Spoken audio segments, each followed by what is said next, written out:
पाकिस्तान में ख़वातीन के खिलाफ सिनफी बुनियादों पर तशद्दुद और जराइम में तशवीशनाक हद तक इजाफा हो रहा है। घरेलू तशद्दुद के वाक़यात में मुसलसल इजाफा देखा जा रहा है। ताहम ऐसे मुकदमात में सज़ाओं की शरह निहायत कम है। इसी तनाजुर में आज सेनेट की कायमा कमेटी बराए इंसानी हुकूक के इजलास में मुल्क भर में जेंडर बेस्ड वायलेंस और ख़वातीन के खिलाफ घरेलू तशद्दुद से मुताल्लिक अहम बहस हुई। इजलास के दौरान गुज़िश्ता चंद बरसों में पंजाब में सिनफी बुनियादों पर तशद्दुद से मुताल्लिक तशवीशनाक अदाद-ओ-शुमार भी सामने आए। जियो न्यूज़ के नुमाइंदे आसिफ बशीर चौधरी की खबर के मुताबिक आज सेनेट की कायमा कमेटी बराए इंसानी हुकूक का इजलास चेयरपर्सन सेनेटर समीना मुमताज़ ज़हरी की ज़ेर सदारत हुआ।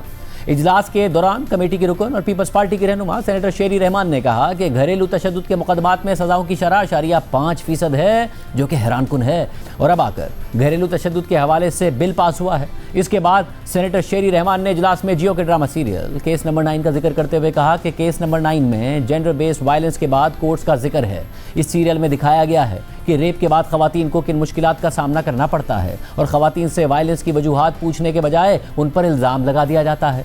शेरी रहमान ने मज़ीद कहा कि पंजाब में पुलिस एहलकारों ने एक मुलजिम का ढोल बजाकर और हार पहनाकर इस्तकबाल किया। एक लड़की को कत्ल करके इज्जत बचाने का जवाब पेश कर दिया जाता है। कवानीन बनाने के बाद उन पर अमल दरामद कैसे होगा? पहले ख़वातीन को रिपोर्ट दर्ज करवाने से रोक दिया जाता है। इजलास के दौरान कमेटी की चेयरपर्सन सेनेटर समीना मुमताज़ ज़हरी ने कहा कि रेप का मसला हो तो पुलिस कहती है कि आपने खुद कुछ किया होगा। रेप के अलावा कोई और मसला हो तो पुलिस कहती है कि यह ख़ानदानी मामला है। खुद कुछ भी करें तो ठीक, मगर बहन कुछ करे तो गैरत जाग जाती है। इजलास के दौरान नूर मुकद्दम कत्ल केस में जस्टिस अली बाकर नजफी के इजाफी नोट पर भी बहस हुई और एक बार फिर इस नोट की मजम्मत की गई। इस हवाले से कमेटी की चेयरपर्सन सेनेटर समीना मुमताज़ ज़हरी ने कहा कि एक जज की जानिब से ऐसे अल्फाज समझ से बालातर हैं।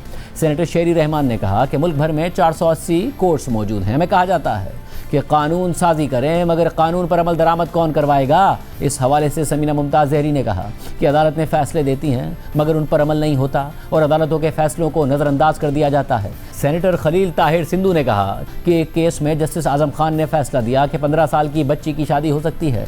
जस्टिस आज़म खान इस वक्त हाई कोर्ट के जज हैं, जो राना सनाउल्लाह के केस में प्रोसिक्यूटर भी रहे हैं। जस्टिस आज़म खान किस अहलियत और किस बुनियाद पर जज बनाए गए हैं? इजलास के दौरान पंजाब हुकूमत के नुमाइंदे ने सिनफी इम्तियाज़ पर होने वाले तशद्दुद के आदाद-ओ-शुमार पर ब्रीफिंग देते हुए बताया कि 2021 में मजमूई तौर पर जेंडर बेस्ड वायलेंस के 30,757 केसेस रिपोर्ट हुए, जबकि 2022 में जेंडर बेस्ड वायलेंस के केसेस की तादाद 35,477 तक पहुंच गई। यानी 2021 से 2022 के दौरान पंजाब में जेंडर बेस्ड वायलेंस के केसेस में 15% इजाफा हुआ, जबकि 2023 में पंजाब में मजमूई तौर पर जेंडर बेस्ड वायलेंस के 46,036 केसेस रिपोर्ट हुए।